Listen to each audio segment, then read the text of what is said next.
Harrison Price for Friday, October 11th, 2024, coming to you from the Nation Network studio built by Arbor Lee here at the historic Wall Center, downtown Vancouver. And if you have your tickets to the big game, why not make it a full experience? Stay downtown at the Wall. Call 604-331-1000. Ask for the Harrison Price rate. Yes, it is back. Some blackout dates apply based on availability. Matt Sakaris alongside Blake Price, four-time Juno Award winner, Mike Rogerson hitting switches, conducting things. We got a big show coming up for you as the Vancouver Canucks head into the second game of the NHL regular season, already looking for a bounce back. More on that in a second. We'll start with our poll question today, Blake. Brock Boeser, do you want him locked up long-term? Yes or no? You can vote at the Harrison Price X and YouTube accounts. We ask because, once again, Brock Boeser is Mr. Opening Night, one of the bright spots for the Canucks. In a 6-5 overtime loss to Calgary on Wednesday, he scored 2 goals. Of course, he scored 4 on opening night last year. He's behind his pace, actually. Oilers, and Shorty had the stat on the broadcast Wednesday. He's scored a lot of opening night 8 or 9 now goals. Yeah. So Boeser, he is the one big UFA for the Vancouver Canucks after this season. They got their business done with Nils Höglander, a RFA to be in the preseason. And look, this is going to be a conversation all year because management chose to wait and use its time with Boeser. They want to see what he does for an encore after 40 goals last season. He has been an excellent running mate for JT Miller on that Vancouver Canucks top line. And, of course, you risk having to pay him more if, in fact, he looks like he's going to repeat that feat, because if he does, that is worth a whole lot of money on the NHL open market. I found it just anecdotally in recent years for players on this team and others. I mean, I think you're already paying for the repeat. Like, you know, it has to be completely off a cliff, I think. I mean, even if you're a lower pace, and right now he's on pace to score half the amount of goals he did last year, after all.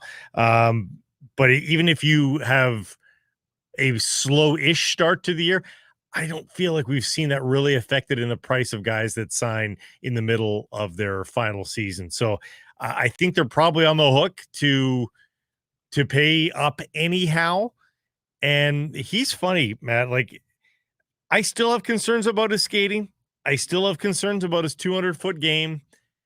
But in the end, in the last 18 months anyway, it's just felt like he's been there to score a big goal. For sure. Well, he's an intelligent hockey player. He's a right place at right time guy. He's an anticipatory hockey player. Just looking at some of the comments on X here, because I voted no. I think the Canucks are taking the right approach here with Boeser. I don't mind paying a little bit more mid-season if he shows he's up to the pace. I think you also have to guard against injury here. This is a player who has been injured a lot over the course of his National Hockey League career, and I do think term is going to be interesting here. Boeser turns 28 in February. I'm not sure I want a 7 or 8 year deal to take him to his mid-30s, especially because of the foot speed or lack thereof in an ever-quickening NHL. And yet, a couple of comments here that I think have a lot of merit. Jay says, with someone whose foot speed was never their calling card, he might project into that category of a player that age-related decline is less noticeable. And I think that's very fair. That could absolutely. I've had these thoughts, yeah. And then Robert on Twitter says, always manages to get to the net to tip in those Miller feeds, doesn't he? Perhaps not fast, but fast enough. If you have no speed to begin with, do you have speed to lose? You know, like existential. Well, some people, and I remember we had this conversation last year. We disagreed a little bit. To me, it looked like he was a little quicker last year, or maybe just a little more explosive in the first step. Or maybe that was just because he was playing through all sorts of nagging injuries in the previous seasons. And I can remember having conversations with Ferraro in that time where it was always seemed to be a step behind. Couldn't get the shot off quite as quickly because didn't get to the spot quite as Jim quickly. in the chat already. Yes, for the right number, injury history should limit the dollars. Well, it's going to be hard to limit the dollars. Can it limit the term? Would you give Boeser an 8-year extension? I would try it for 6. Yeah, I think 6 is the sweet spot. Question is, you're why going to have does he sign 6? Why does he sign 6? He probably won't. Yeah. He probably won't. So you'll probably have to go 7. And if his agent really wants to press it, you may have to go 8 on a lower AAV. Or do you go 3 and say you can sign one last big deal before you're done? That is a possibility as well, although I think the number at 3, the Canucks have about $77 million committed for next year. Boeser is the big UFA. There's some RFAs there as well. So the cap is expected to be somewhere around $93 million. So on the surface, it looks like $6 million. Suter and Sprong are free agents, so you would have to replace them if you're not going to re-sign them. And then Forbert and Juleson, so you'd have a little bit of work, and Lankinen, so you'd have a little bit of work to do around the edges of the roster.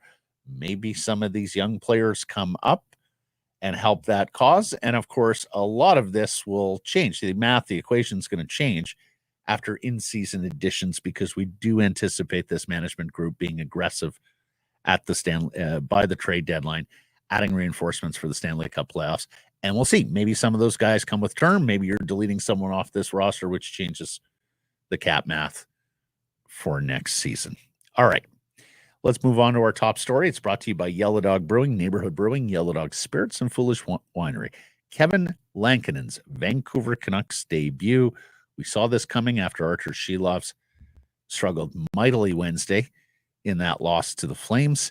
He's played 112 National Hockey League games with the Chicago Blackhawks and Nashville Predators. He's got 45 wins. Now, his career numbers come with a grain of salt because those were not very good Chicago teams he played on. So a 3.07 goals against and a 0.905 save percentage. But he's coming off a strong season. He was 11-6 for the Preds last year, 2.82 goals against, 908 save percentage. And early in the season, when UC Saros was struggling, Kevin Lankinen got some starts there against a guy who's perennially a Vezina candidate. We had Kevin Woodley of In-Goal Media on when he was signed a few weeks back, and Kevin's evaluation still ringing in my ears. Kevin thinks he's the next Charlie Lindgren in Washington, the next Connor Ingram in Arizona, now Utah, the next breakout candidate amongst goaltenders who have not yet gotten an opportunity to be a full-time starter or even a co-starter.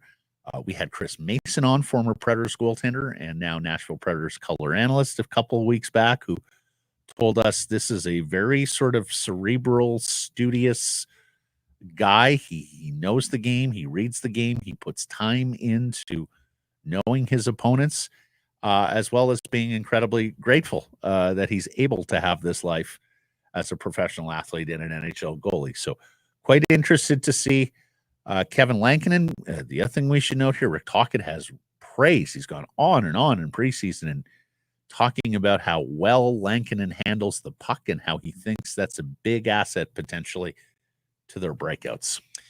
Yeah, it's a day that we thought maybe could be postponed 2 or 3 games in. Like if Shilov only gives up 4, I think we got a bit of a debate. Win the game, and you win the game. Like if that game ends up 4-3, Canucks still don't finish well, but they hold on by their fingertips and they win the game 4-3.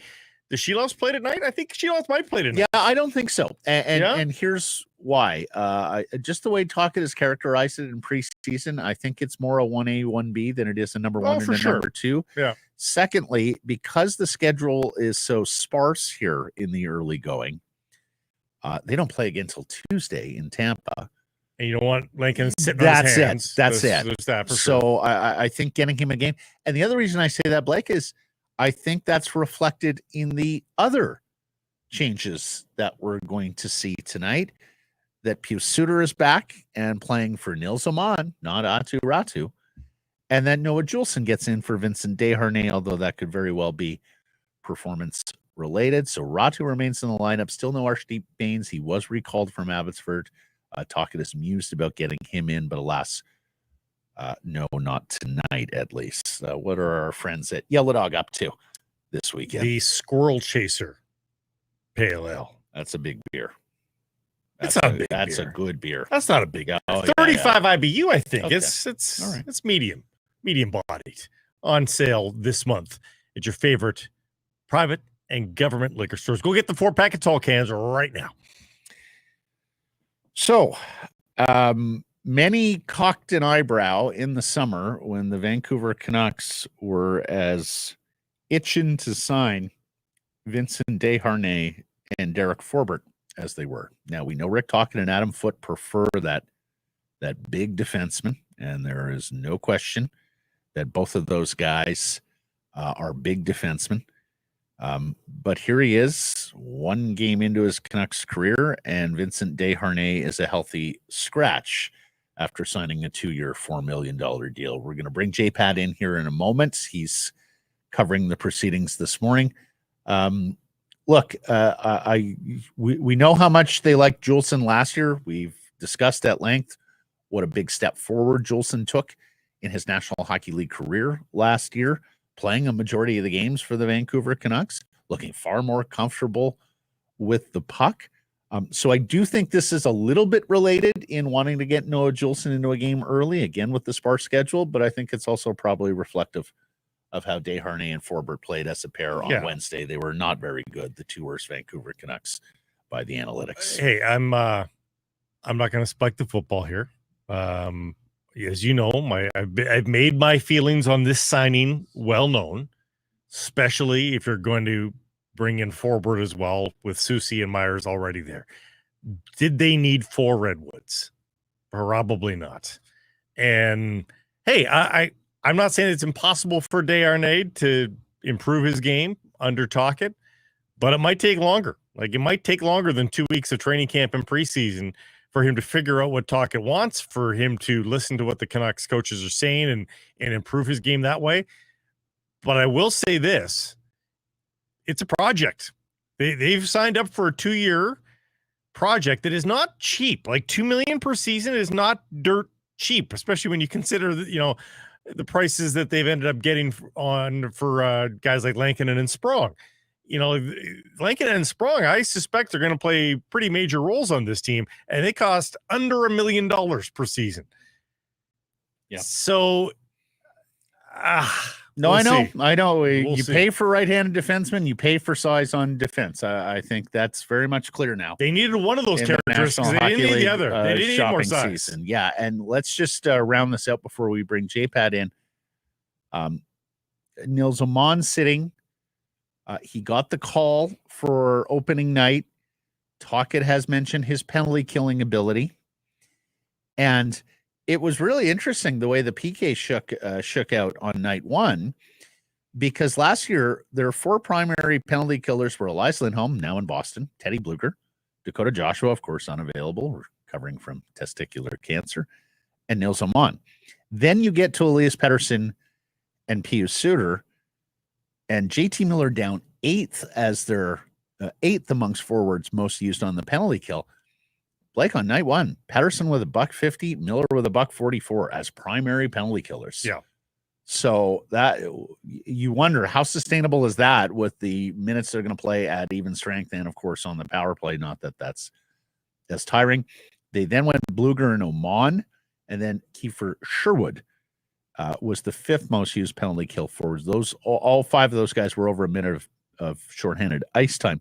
Suter averaged $119 last year, so I imagine you're going to see Suter playing in Åman's place on the penalty kill against the Flyers tonight. Yeah, I think that's fair. It's going to be a rotating cast there. I think they're going to try to see who works the best and go from there. Yeah, especially I think Joshua will wind up playing a lot on the penalty kill once he gets back, and we'll see maybe those times decline for Elias Pettersson and for JT Miller.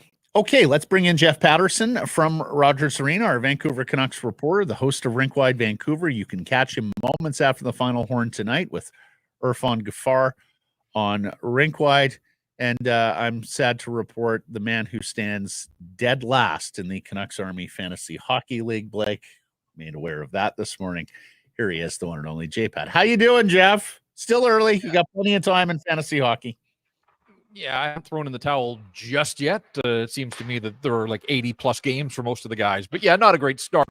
On the fantasy side, not a great start for the Vancouver Canucks here the other night, even though we have fantasy points were plenty for a lot of the players. I should say, guys, I saw Torts in the visitors' tunnel this morning, which is okay when he is, in fact, the visitor here at Rogers Arena. Passed in the hallway. Yeah. But the Flyers just wrapping up morning skate. There was some suggestion they weren't going to take the ice here this morning because they haven't played yet, and they open back-to-back. They're in Calgary tomorrow night, so they've got a lot on their plate over the next 24 to 36 hours. They skated out at UBC on a separate sheet of ice, of course, from the Vancouver Canucks yesterday. But, yeah, the Flyers one of 5 teams that have yet to play a game. But that will change here as they go back-to-back, opening against the Canucks and the Flames. Your thoughts on the lineup changes, Jeff? Lankinen, Juleson, and Suter. Yeah, not surprised. Certainly in goal, the door was wide open as the net was the other night too often when Artie was in there. So Kevin Lankinen gets his first opportunity. And I think we're going to see this in the first month of the season. And maybe by the end of October, we'll have a better sense of where Thatcher Demko is in his recovery. But in the meantime, they've got 2 guys that want to play, but they're going to have to play well to keep the net. So I don't know if it's as simple as win and you're in, but Silov's had his chance, kind of threw up all over himself the other night. So they turned to Kevin Lankinen. He's here, as you guys pointed out. He has experience, never as a true number 1, but this is sort of a 1A, 1B situation. So I'm not surprised. I think it's the right call to give Lankinen an opportunity. I have to think that the guys in front of him will snap to attention and hopefully limit some of those defensive breakdowns that we saw too often over the final 41 minutes and change into overtime the other night. So curious to see what Lankinen can do for the Vancouver Canucks. They signed him for a reason. They need him, and he gets his chance here tonight. I thought he was all right in the preseason. It's hard to judge goaltenders in the preseason. He had an outright loss and a shootout loss, so he has yet to have a victory as a member of the Vancouver Canucks, but maybe that comes tonight here against the Flyers. And then the other changes, Pia Suter, if he's completely healthy, he's going to be one of their 12 forwards. And Rick Tocchet just said the other night that it wasn't quite at 100%, so they weren't going to rush him on opening night. I think it speaks to the training camp and preseason that Räty has had, that not only does he stay in the lineup with Suter, but he stays as the third-line center. So it can, this good news story for Räty continues. Suter's going to play the wing on that line with Garland. A little surprised that Höglander gets the bump, and I know people are looking at that as a demotion. I think that the Vancouver Canucks think that they've got enough depth here that they can shuttle guys in and out of the lineup. And then Nils Höglander showed that he scored a bunch of his 24 goals early in the season in that very 4th-line position. So, maybe it is a demotion, but Höglander has shown that he can be dangerous there. And he can, Höglander on one side and Kiefer Sherwood on the other. That sounds like a bit of a pain for opposing defenders if those guys get in and do what they can do with Teddy Bluger in the middle. So, the lineup changes, I think, make sense. They lost the other night. There were some underwhelming performances. The top 6 stays intact. And Noah Juleson for Vincent Desharnais. Again, I think really 5, 6, and 7 on defense are almost interchangeable parts. Desharnais and Juleson are righties, so maybe that gives Forbort a bit of an edge in the short term to stay in there. But boy, when Forbort's in the lineup, he better be a heck of a penalty killer, because that's where his utility comes from. Otherwise, there is very little foot speed there, not a lot of puck moving ability, and it's going to be worth monitoring, I think, as the season unfolds here in the early going to see what exactly Derek Forbort's able to bring to this mix for the Vancouver Canucks. Safe to say that it's win and you're in for the goaltenders? Like if Lankinen gets the win and doesn't give up 5 maybe in the process, is it safe to say it's his crease for the next one? I think it's probably going to be based more on what does it look like. I know it's a bottom line business. They don't have any back-to-backs here, so there aren't any spots in the schedule in the early going this month where you say, okay, they're each going to get one of these games out on the road for 4 after this one. If a guy absolutely looks locked and dialed, then maybe they get him a bit of a leash, but I think I don't know it's as simple as alternating, but I do think that you're going to see plenty of these guys, as long as they hold up the bargain, their end of the bargain. I think you're going to see them basically work in tandem here for the first 10 to 12 games. On the forward lines, special teams could be impacted by some of these lineup changes as well. What do you want to see out of the special teams tonight, as opposed to the opening night, which, of course, the power play went like gangbusters initially, and then the PK took its turn taking their lumps?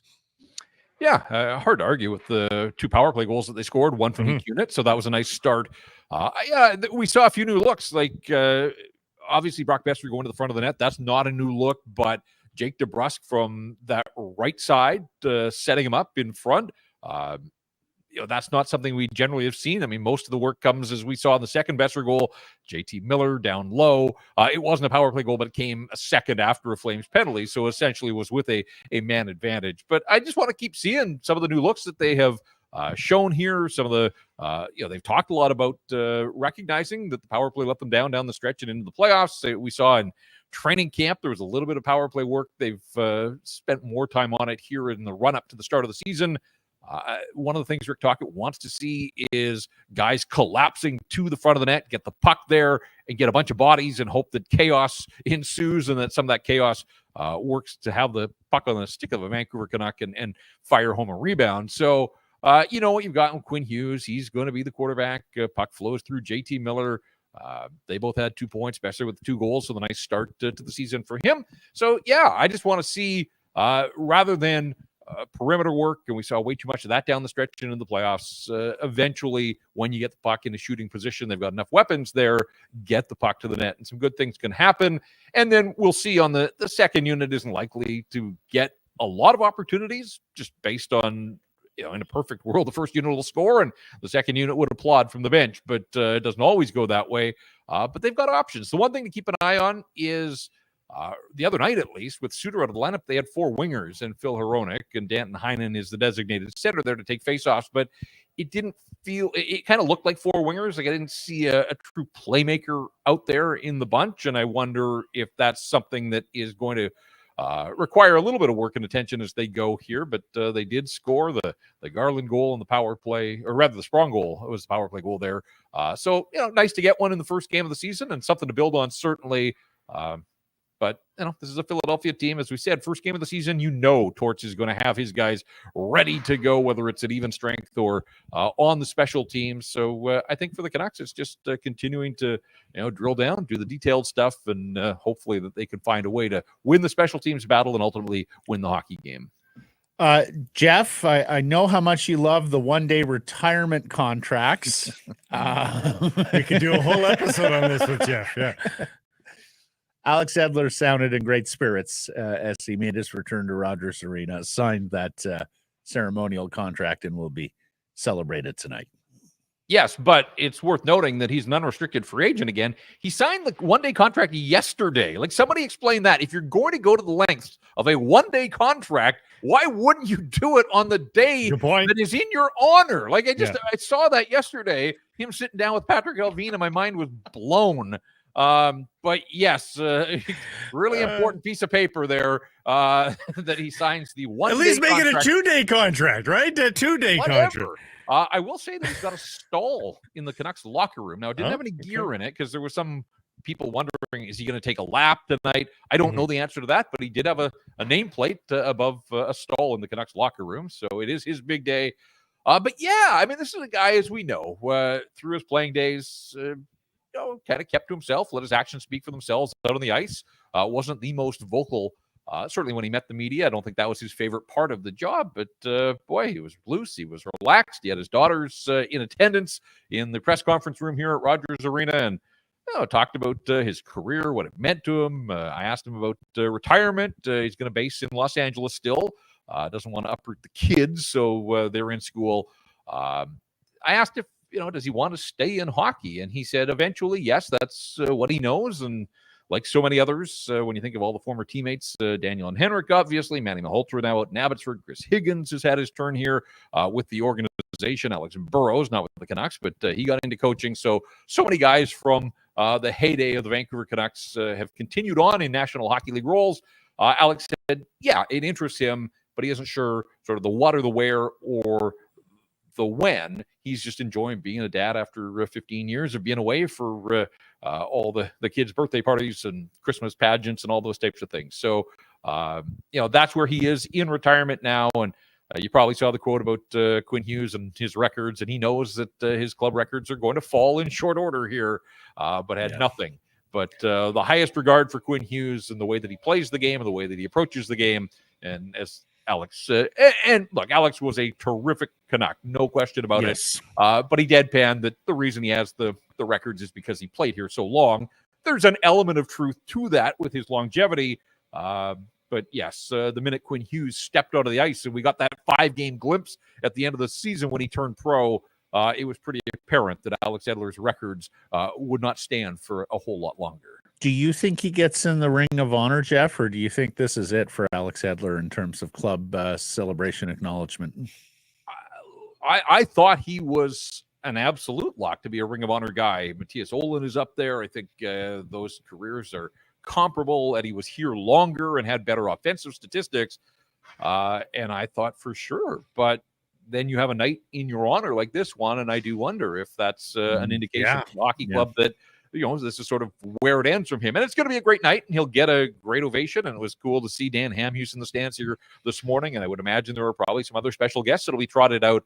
But yeah, I mean, my sense, and I don't know this from talking to anybody in the organization, but it still seems, guys, and I don't know about you, we've all been at this a while, pretty nebulous when it comes to what gets you into the Ring of Honor as opposed to where you fall just short. I mean, Alex Edler wore this uniform and did it proud for a lot of years. In fact, I would say he is one of the best draft picks. For sure. For Canucks history, really, when you think of where they got him and what he was able to return to this organization over as many years to get that kind of value out of a third-round pick. So I don't know. With a great draft story, right? Like a draft story that's in Canucks lore and legend. And here's the thing. I mean, of course, Hughes is going to go buy all his records. In fact, some of them as soon as this year. But he's going to be number 2 for an awfully long time. It is going to take some career to exceed Alex Edler. And we've criticized this team for I think we're going to be all retired by the time somebody exceeds Alex Edler in terms of number 2 on the list for games played and points and all the defensive records that he now owns. We've criticized this team for over-honoring, and yet this is a guy that actually currently leads in a lot of categories, and as you said, will be number 2 for a long time, and he's not in the Ring of Honor. For me, he's a absolute. But and this doesn't mean guys, the irony of this night and this opponent and this head coach on the other side in John Tortorella and the Flyers is, and I was looking at this morning. I was just sort of reliving Alex's career statistically, and had a bunch of good years. Obviously, this is a guy that was close to a 50-point defenseman at the top of his game, and we know he logged big minutes in all situations. The one year that he played under John Tortorella, he was minus 39 and was dead last in the National Hockey League in that category. And this is a guy that was on the positive side of the ledger most of the time. Now, memories have faded a little bit. I know not a lot of guys had their best years under Torts, but I don't remember it being that bad for Alex Edler that he was a league worst minus 39. But I'm not sure why tonight was picked. Considering he only, it would have made sense to the Kings were in town. They did that with Bieksa and Anaheim.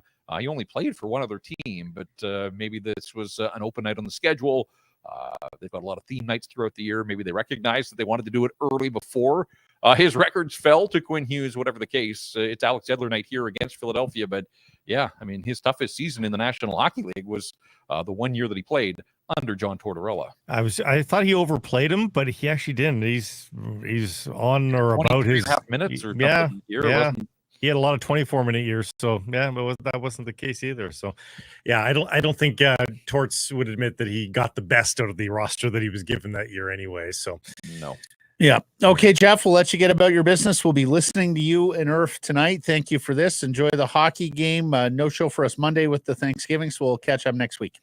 All right. Happy Thanksgiving to you guys and to all your you. listener viewers.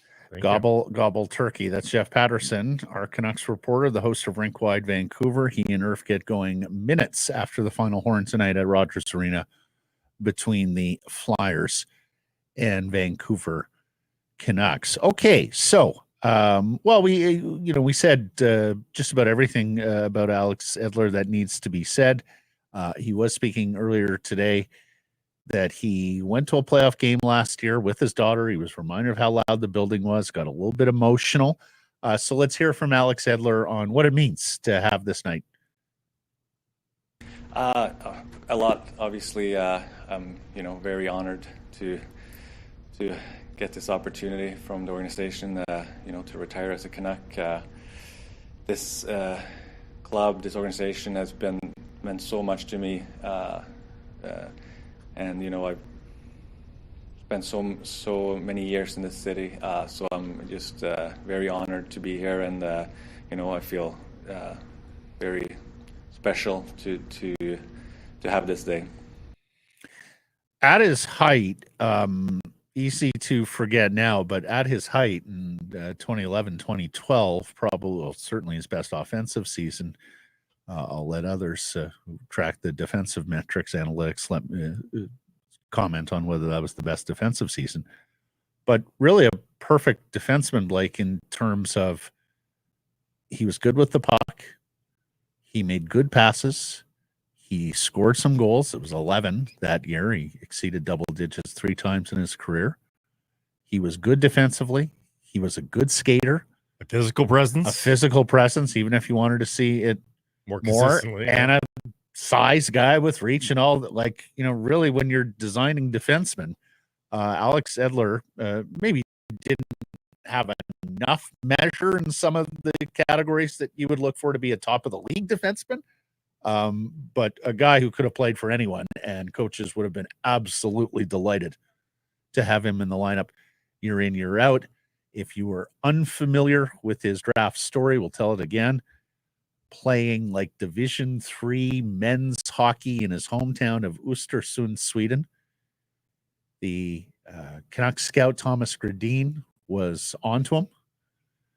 The Detroit Red Wings great scout Håkan Andersson in Sweden, who had got them so many of those players over the years, Lidstrom, Zetterberg, and others, got a tip that there's an 18-year-old playing up in Östersund who's the best player on his team.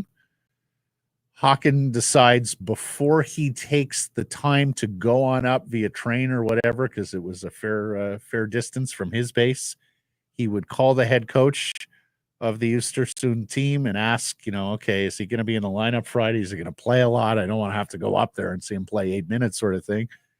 And the coach said, oh, no, he's going to play. He's going to play a lot. Coach hung up the phone. He called Thomas Gradin. He said, by the way, you're a super sleeper there. The Red Wings are onto him.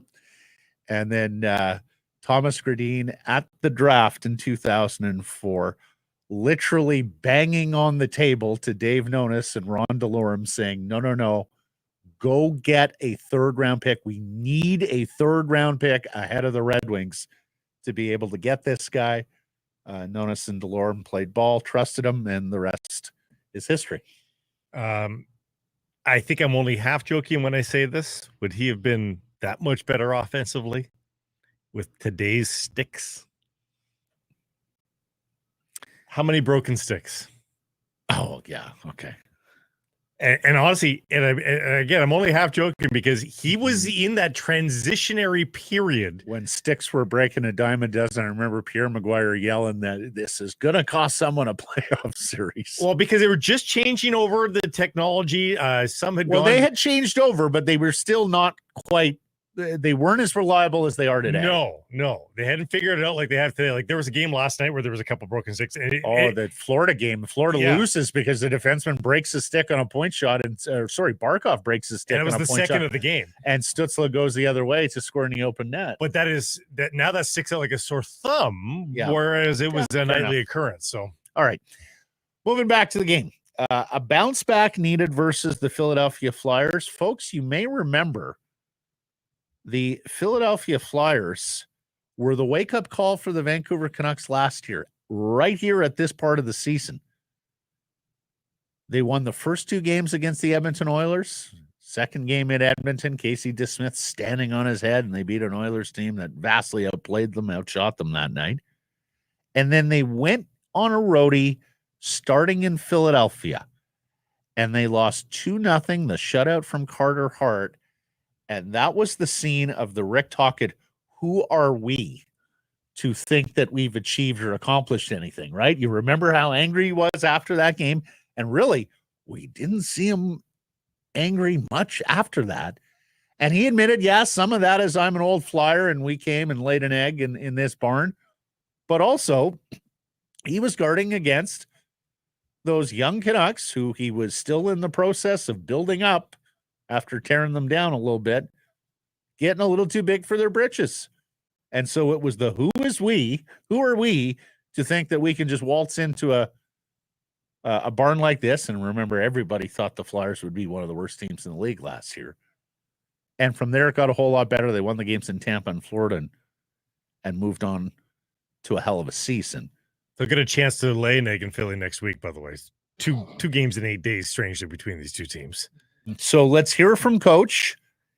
Here's Tocchet, knowing that his counterpart on the other bench, John Tortorella, and we will never get the image of Tortorella in that hallway out of our minds, right? On the other side is going to have his guys ready to go. Kevin BX. To just be ready, like, hey, listen, when you play aggressive teams, if you're in the right spots and you're willing to put your work boots on, you're going to get your chances, But if you're a little bit lazy and your details aren't there, the advantage goes to those teams that really work hard. Every team should work hard, but, like I said, it's one of those things that they work really hard. They do, but I think Tocchet has got that out of his group too. I think these are 2 coaches that undoubtedly get their teams to work hard, albeit the second half of game 1 for the Canucks, it wasn't exactly a Rick Tocchet, stereotypical game. So they'll I would bet you see the motor running a little longer here for the Canucks in this game, knowing who they're against, yes, but also knowing what they did in game number 1. The old 60-minute effort, I think, should be in full effect here for this one. Well, and it's interesting because the Flyers are scratching Noah Cates tonight. And this is a player that Jay Fresh Hockey is big on, says, look, unreal defensive impact and pretty tough deployment. One of the most committed forecheckers and puck battlers in the NHL. He's not great at faceoffs. And Blake, they are turning to 18-year-old Jet Luchenko. He turned 18 6 weeks ago. This is the Flyers' first-round pick, 13th overall in this current draft, played for the Guelph Storm. That is not very tortsy. I near fell off my chair when I saw that. I was like, wait a second. Is Torts sick? Torts kept a 5'11", 180-pound, just turned 18-year-old centerman. Yeah. And now he's going to play him over a guy who has been a regular in that lineup in Noah Cates. So not sure what's going on with Torts there, but nevertheless, that is the move that the Flyers are making tonight. The other thing we should note is that the Canucks players were asked about the loss to the Flames, the collapse against the Flames, and Tyler Myers, at the very least, said, no, they're not over it, that they're not just going to flush that game. Take a listen. I don't think you flush it. You got to take a look at a lot of things you want to get better at. I think it was a good lesson for us first game. I thought we came out strong, and then we got pretty loose the rest of the game. Thought it was going to be easy, and we let them back into it. And we just want to start creating more consistency within our habits and our details, and come out harder. Yeah, it's okay to take something out of each and every match. It doesn't mean that anybody's panicking just yet, but it's okay to learn in game number 1. I don't think you just say, oh, it's game number 1. It doesn't matter. Listen to those guys. It matters to them. They don't want things to become regular. They don't want patterns to reoccur here. So nip those habits in the bud. And it sounds like Tyler Myers is well aware of any of the bad habits that he and others around him are making. Yeah, and a couple more bullet points here on that Calgary Flames game from Wednesday. We learned yesterday, because the reporting of TSN Salim Valji there in Calgary, that Anthony Mantha basically had to negotiate with JT Miller on that fight after the Miller hit on Kevin Rooney. And Mantha saying to Valji yesterday, quote, I told him I'm probably the least tough of the opponents that he could pick from. Maybe so, but at 6'5", 235, not many bigger. Not a bantamweight. Not many bigger than Anthony Mantha. And they're talking in Calgary that, they not only won the game, but Mantha sent a message. They're crediting that fight somewhat with getting the Flames going in that game, because God knows at the time it was all Vancouver Canucks getting out to that 4-1 I thought he lost the fight, though. Yeah, I thought so too. But okay. In fact, I couldn't believe how he dwarfed JT Miller. Like, JT's not a small guy. Yeah. You see how little he looked? I mean, it's almost like he needed the Superman punches just to get up to Mantha's grill. Kevin Rooney put on the IR today, by the way. Well, and that was the other thing. And we didn't get into this yesterday. Early in the season, for a lot of folks, you obviously never want to see a player laying in some degree of distress or prone like Kevin Rooney was. He didn't look like he was fully aware of his surroundings.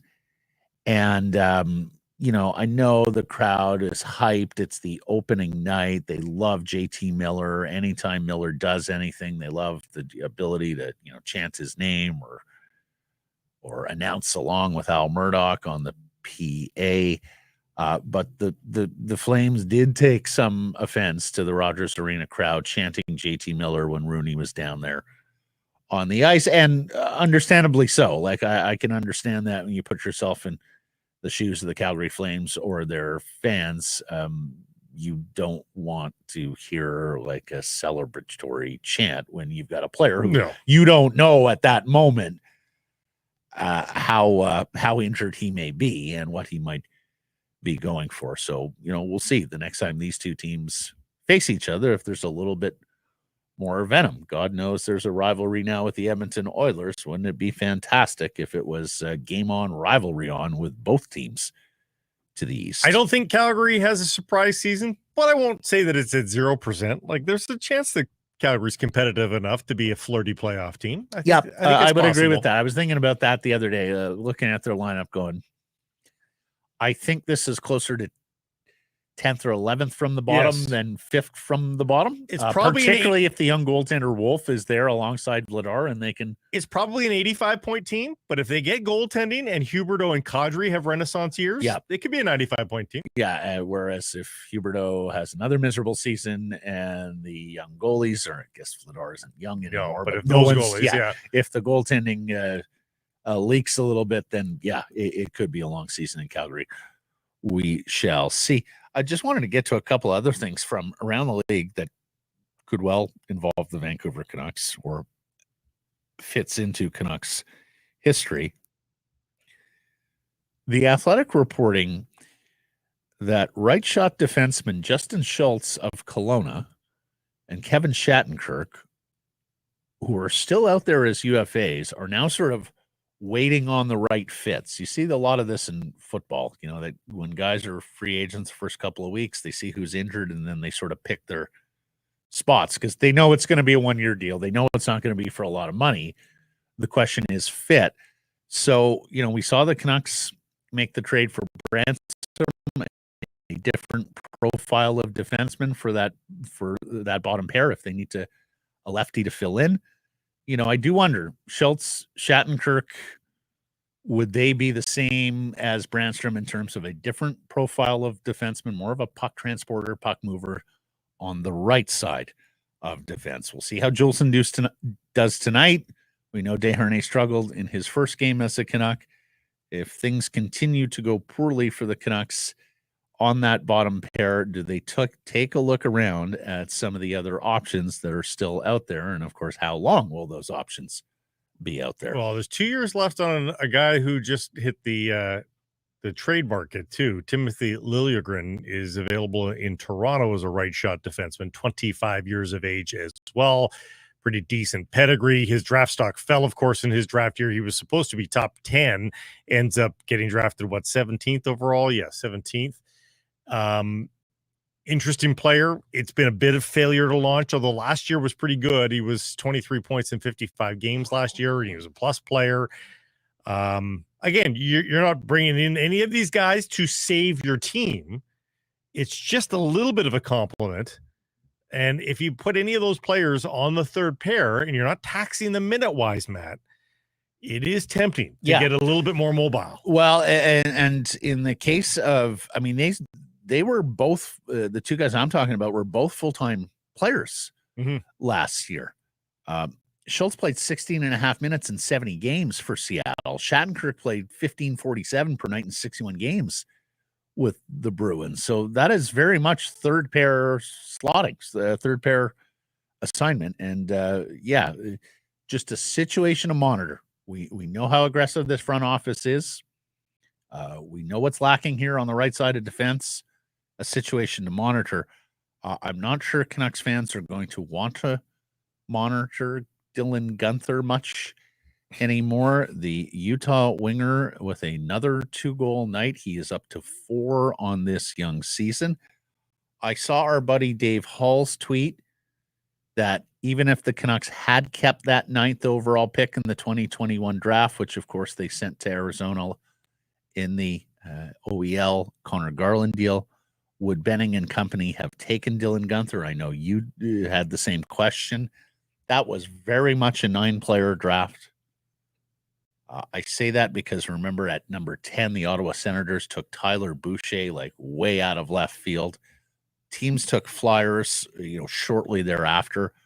I think absolutely the Canucks would have taken Dylan Guenther with that 9th overall pick. Now you may be happier with Connor Garland right now because Garland has certainly turned it around here in Vancouver and become an asset and a contributor to a winning team as opposed to what he was the first couple of teams. And of course, at one point wanting out, asking for a trade. But when you look at that Benning scouting group, Blake, they typically went chalk with their first pick. Like Hughes was very much a chalky pick. Podkolzin was very much a chalky pick. Levy was a chalky pick. Vertanen had some naysayers, but he was very much expected. Levy was not a chalky pick. I take great umbrage there. He was not the 5th pick and people. He didn't turn out to be that guy, but at the time it was him, it was Sergachev, and I want to say there was another defenseman. He was 7, 8, 9 in people's drafts. Oh, please. That's chalky enough. He was taking 5th. Right. Oh, that's a reach. No, I think. Matt, roll the tape from that draft day. I said it from the moment he crossed the stage. This is a reach. And you said it incorrectly. You were right. I did. He was absolutely a chalky pick there. He didn't turn out, but he was a chalky pick there.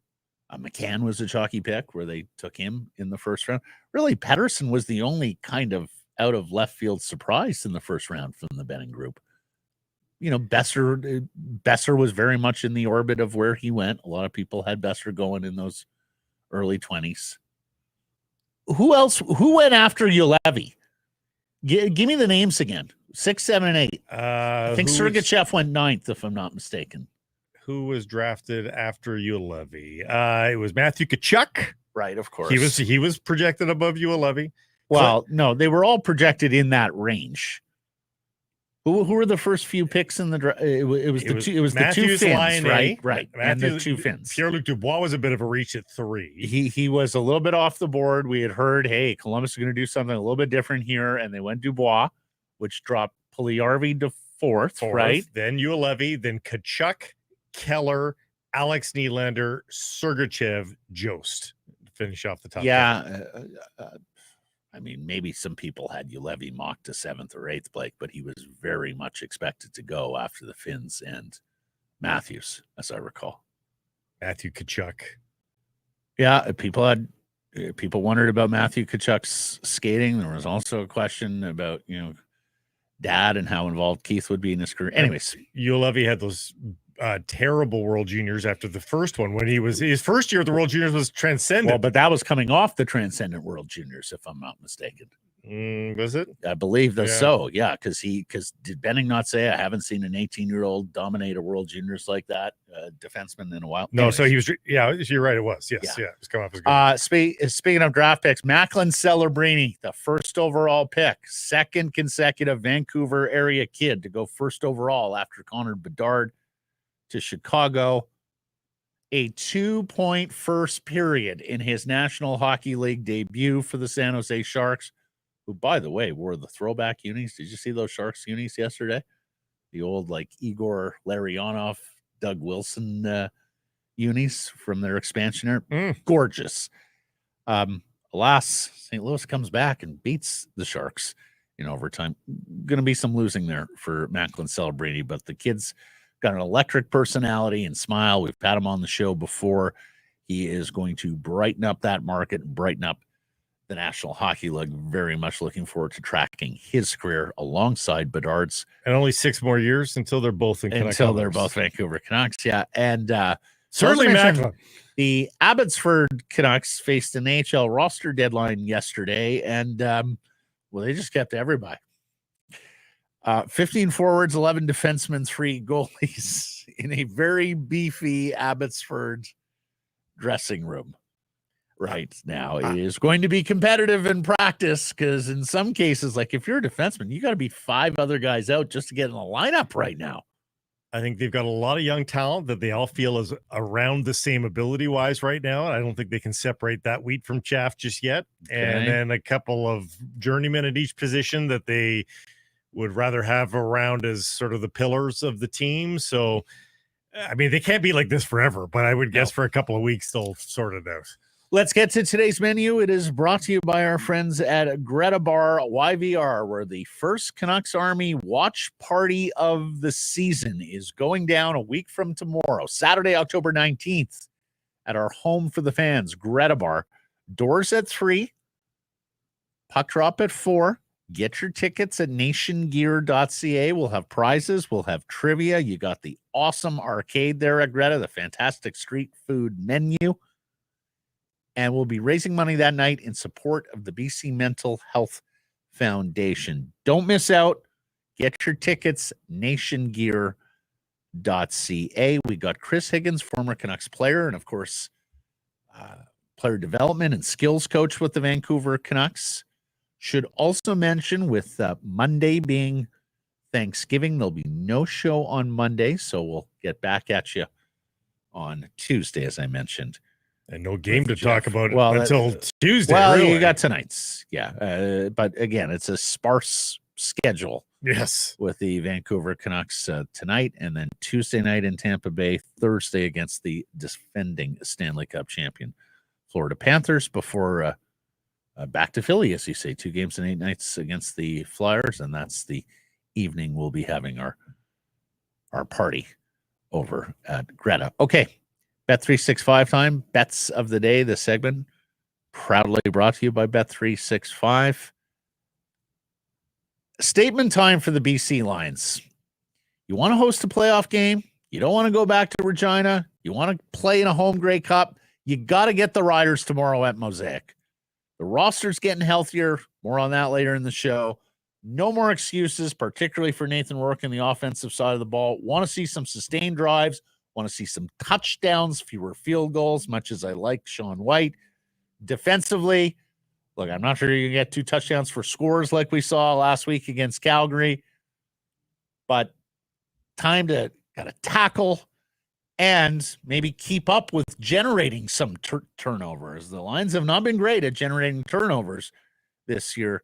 Last week, Friday, especially the fourth quarter, they got 3 of them. So I'm taking the Leos to win here on the Flatland tomorrow. It's paying even money. I'm looking for a bit of a bounce back as well, a bit of a statement as well, this time from Elias Paterson.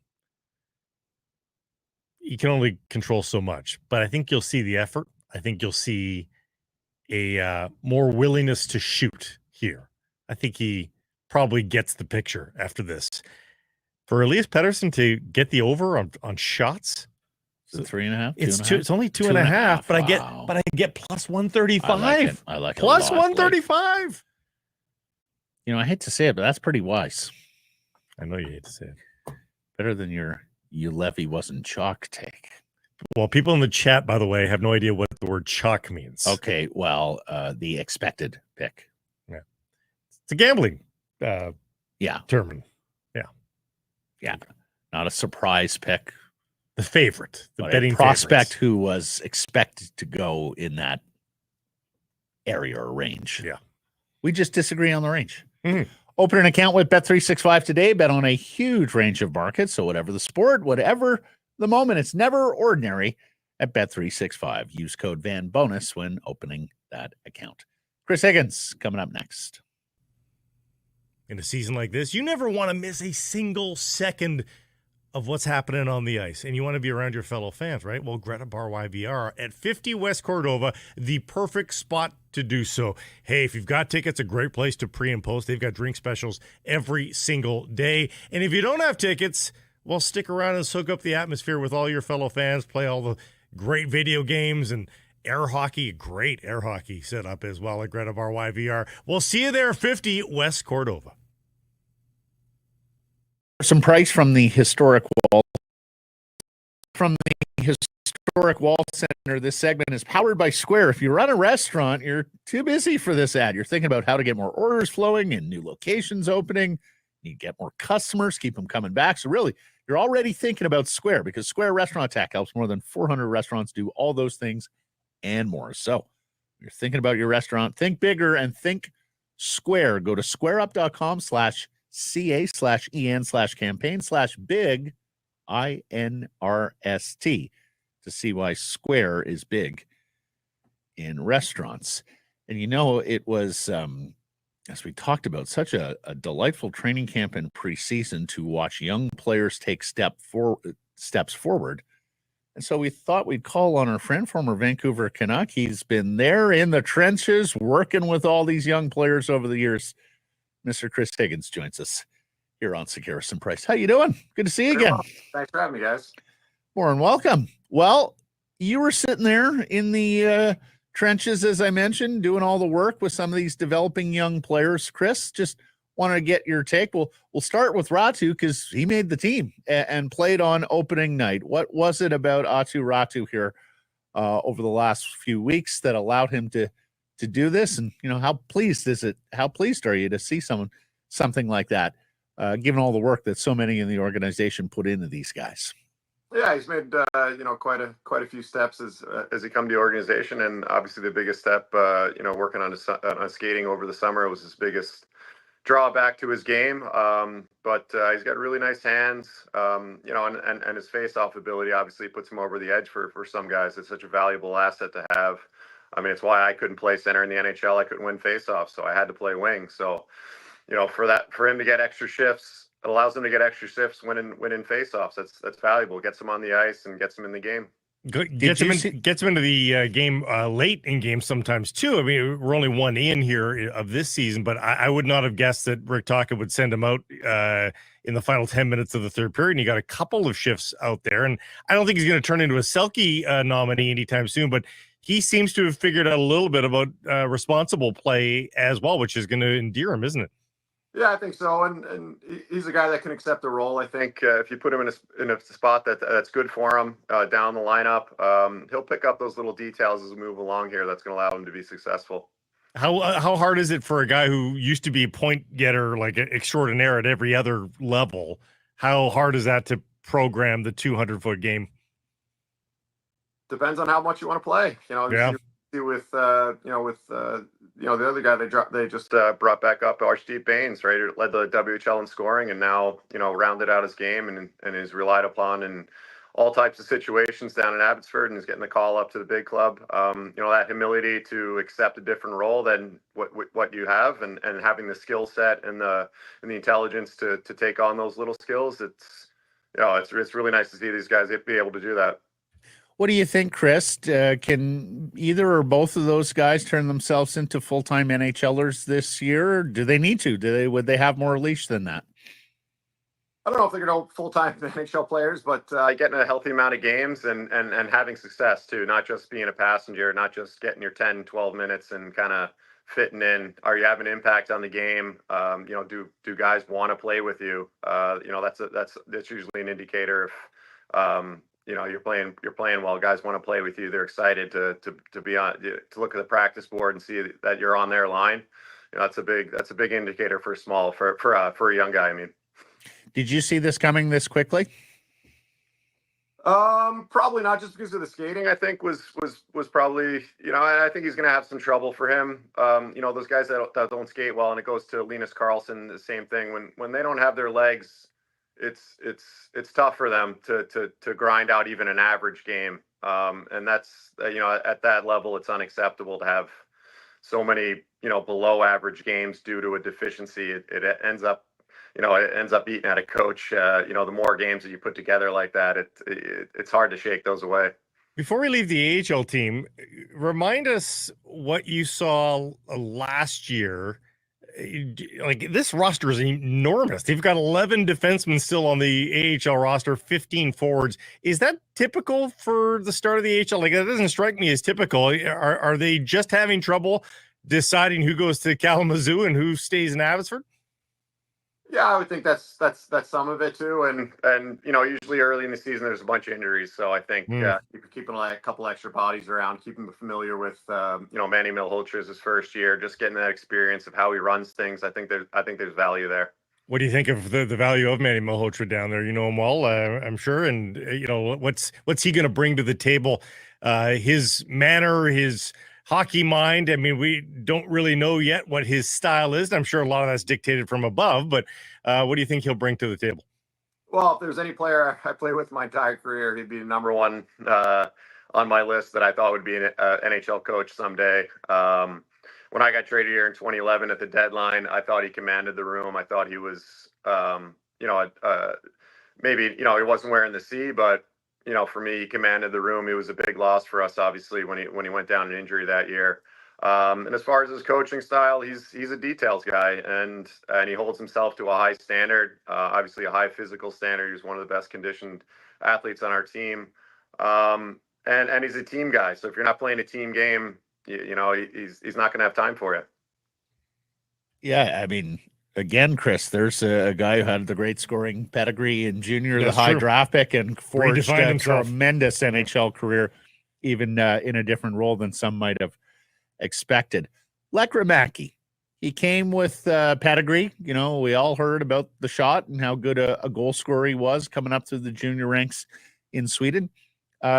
Seemed he's a little bit more advanced without the puck as we watched him in preseason. A thought or two about Jonathan Lekkerimäki and what you've seen this year from the young man. I think Michael Samuelsson has done a tremendous job with him over in Sweden. I think he's gained Jonathan's trust, and and again to your point, basically 100% of the things that we were putting on Jonathan's plate were off puck. So forechecking, winning one-on-one battles. We want him to have the puck more.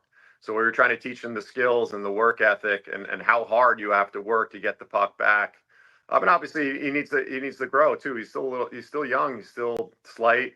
I think patience is the big thing for Canucks fans with him. Let him cook down there. Let him experience, a little the more physicality for months on end. I'm a big believer in playing the AHL and almost proving too much that you don't belong in that league before you get called up. Not just like, I think he's ready, like almost overprove it before you bring him up. I think that might prove well for him. I gotta ask you this, because you grew up in a generation that they tried to teach you all the details from a younger age. And maybe in a lot of cases, creativity was squashed at times. Now, more and more, we're seeing players that grew up in atmospheres where, hey, you be you. Like, let's see the creativity, let's see the offense come through, and we'll get to the details, or you'll get to the details after you graduated from my program. And I'm talking, in minor hockey. Is it going to work? Is it going to work like that? Or is that why we're seeing a more entertaining game here in the last handful of years? Is that creativity is allowed to blossom and then the details added? Do you think we can sustain this? I think there is a little bit of a generational gap. I think we were naturally coached towards more of the team game, and I think a lot of these kids now are growing up, doing those pep work, a lot of one-on-one stuff. So there is a bit of a difference I found in generations where we saw the team concept and the team strategies and how to use teammates and how to work 2-on-2s and all those type of things that came a little, we were taught a little bit more, and these guys obviously are more skilled and skate way better. And I think, a lot of the times, when you hear coaches talk about young players, they're talking about puck management or game management, because they still have some lessons to learn in those areas. They're celebrating your old teammate Alex Edler tonight at Rogers Arena. Chris, a word or two about Alex and your years playing with him.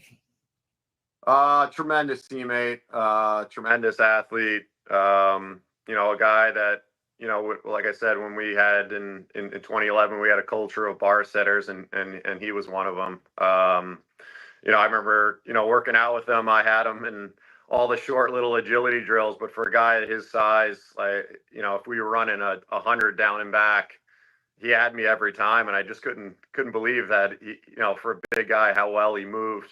I remember when I got traded here back in 2011, after spending a couple of weeks with the team, I remember talking to some of the guys and being like, "Oh my God, this team's so good." And they're, look at our defense, they're top to bottom, like this defense is amazing. And they were like, "Yeah, arguably our best defenseman isn't even playing." I didn't really know much about Edler at that time. And I was like, no way. There's no way that there's someone out of the lineup that's that good. And then he came in, and I was like, oh my God, like we're so much better than I thought. But obviously a dear friend of mine, and I'm so happy that he's getting honored tonight. Did his sneaky snarl ever surprise you? Because every fifth or sixth game, he just destroyed somebody, and you're like, "Whoa!" The mild-mannered Edler. Like, did you guys joke about that? That this calm, cool, collected guy every once in a while would absolutely destroy somebody? Yeah, obviously we wish he did it more. It's obviously in his nature to do that, but like he doesn't really get angry ever. But like you see him do that, and you're like, oh my God, please do that every shift. And I remember, the one hit game one against Chicago in 2011, he lit up Kane through the neutral zone and set the building on fire. And I was like, okay, this guy's ready to play. He's with us during this run, and that was a cool experience for me.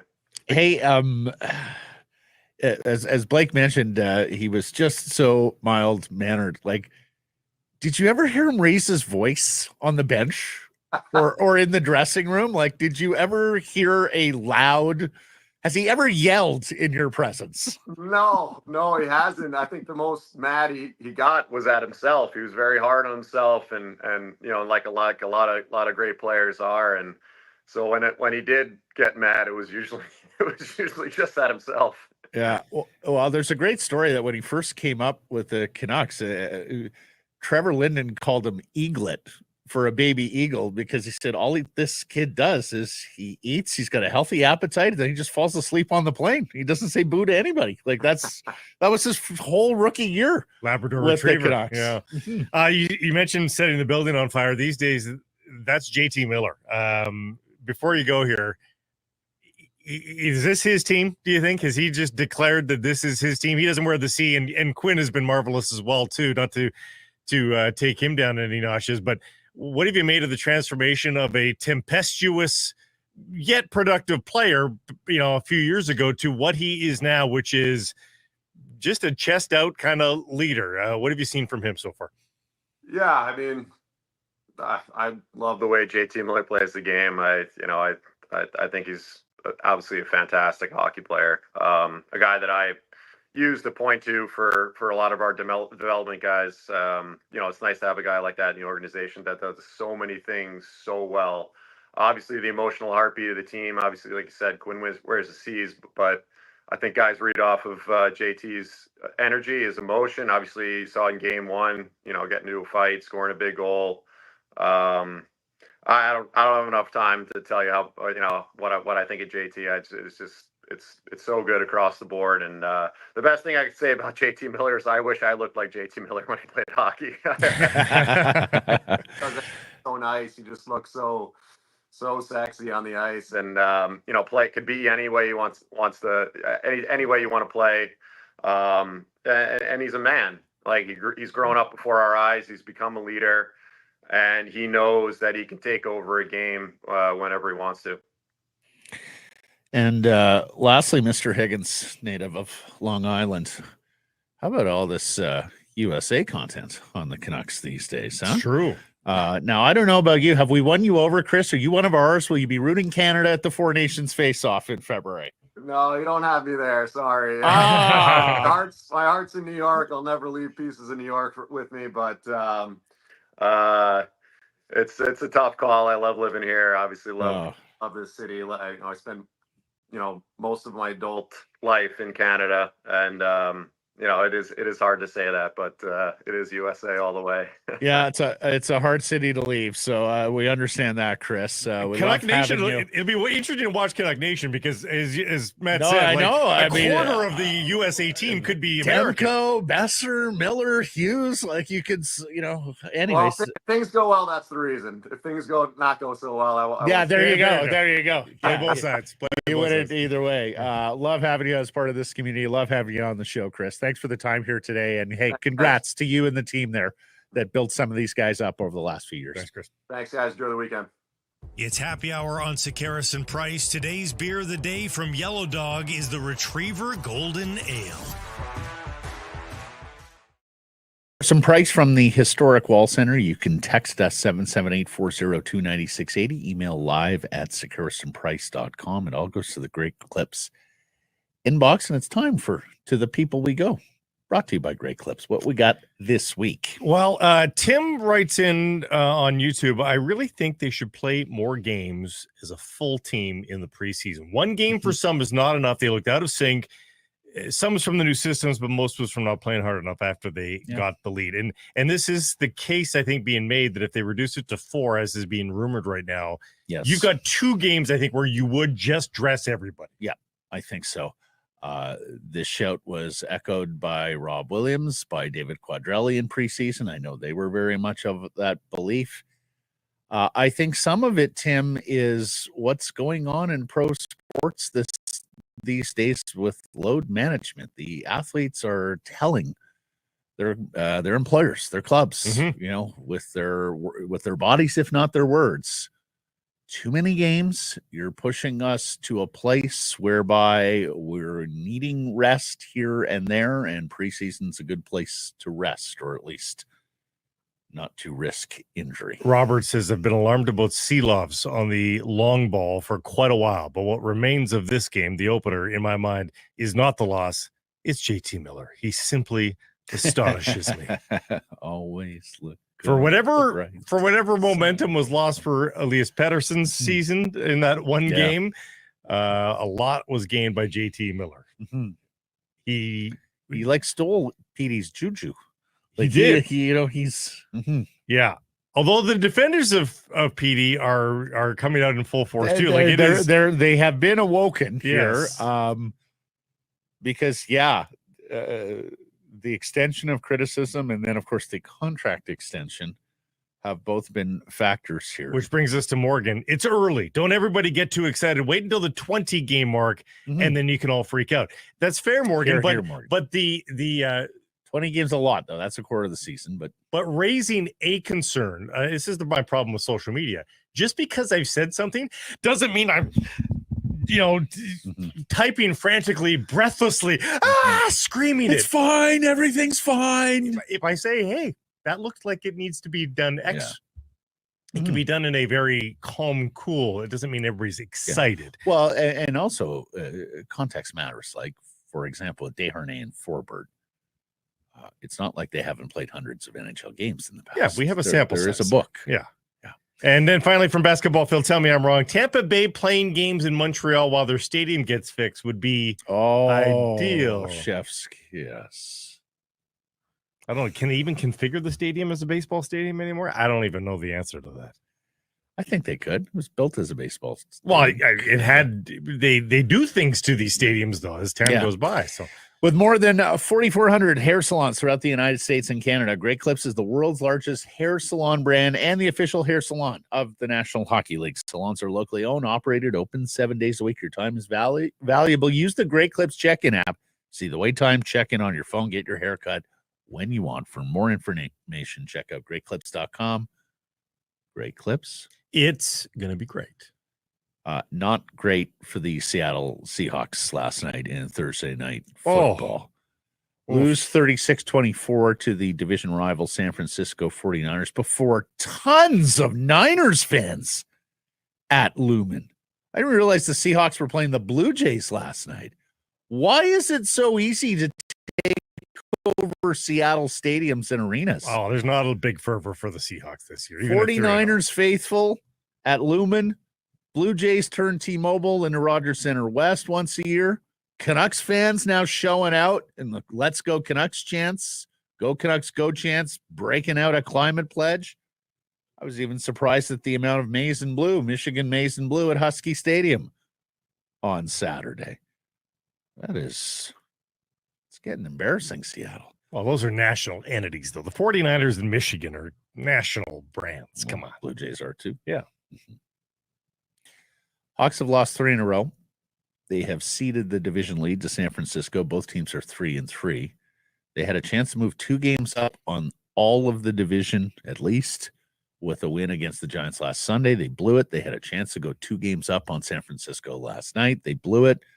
I'll give them credit. Battled back from 16 down early, but once again, too little, too late. 3 turnovers. You still can't run the ball. You're still giving up huge chunk plays on defense. DK Metcalf with a 3rd straight game where he's got a key mistake in a big spot. And I know everybody's sore about the Leonard Williams face mask penalty, but the fact of the matter is even in a dead ball situation where one team's about to be penalized for false start, if you commit a personal foul that is a superseding penalty, it negates the foul that created the dead ball.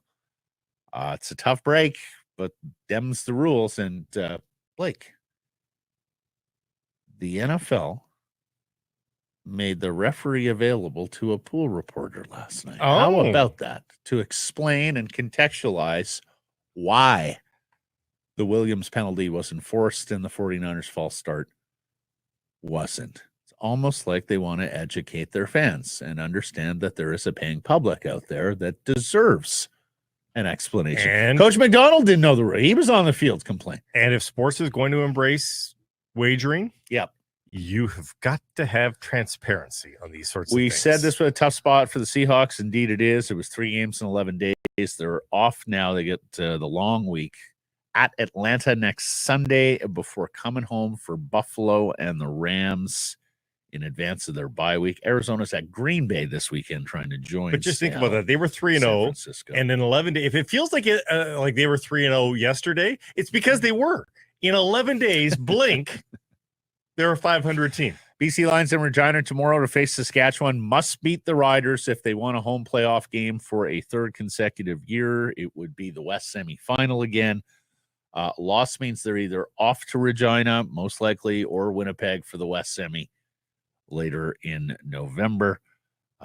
Lineup tomorrow for the Lions. Jarrell Broxton has made it back at left tackle. Alexander Holland's back in the receiving core. David Mackey back.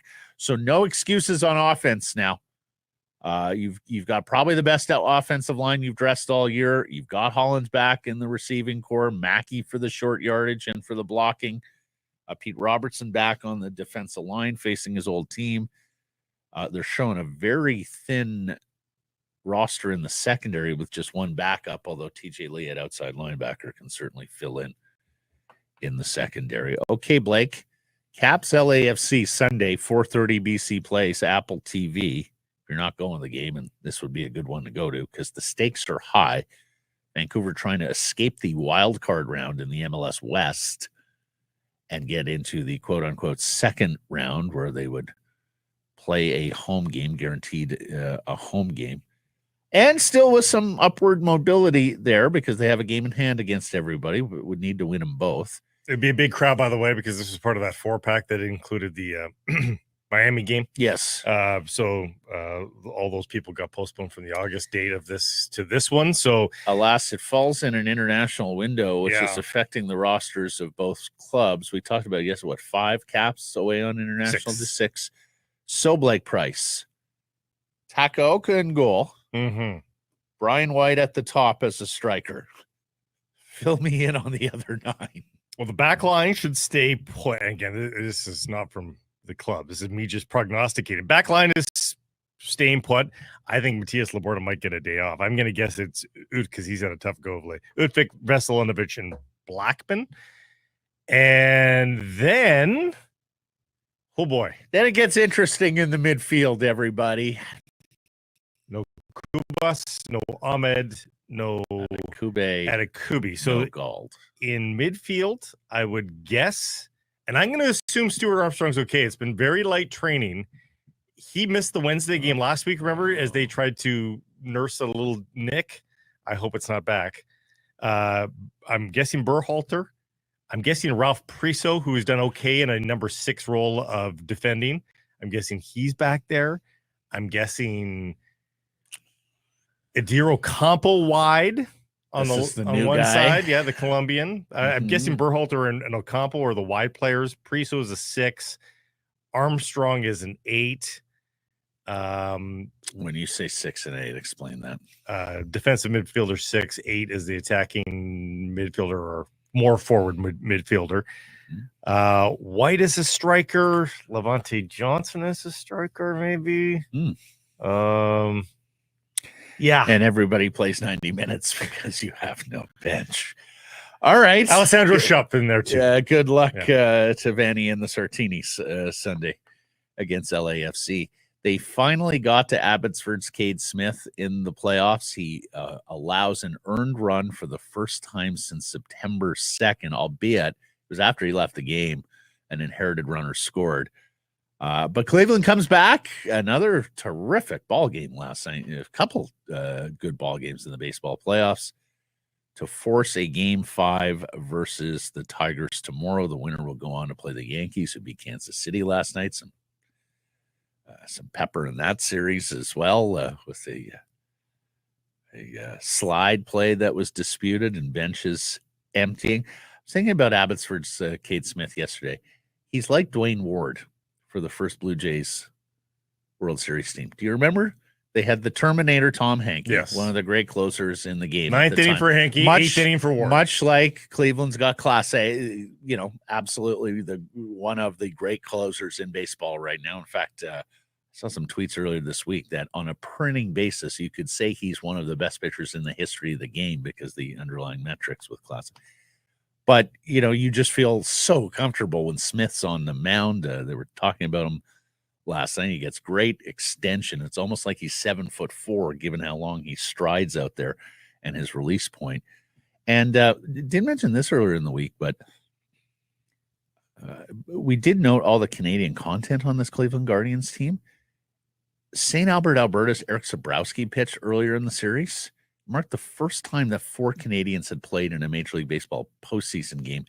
And this was all for the same team. It was Sabrowski, it was Smith, and then the Naylor brothers at catcher and first base. So looking forward to 2 decisive baseball playoff games, the ALDS before the League Championship Series get going, and 2 New York teams are through.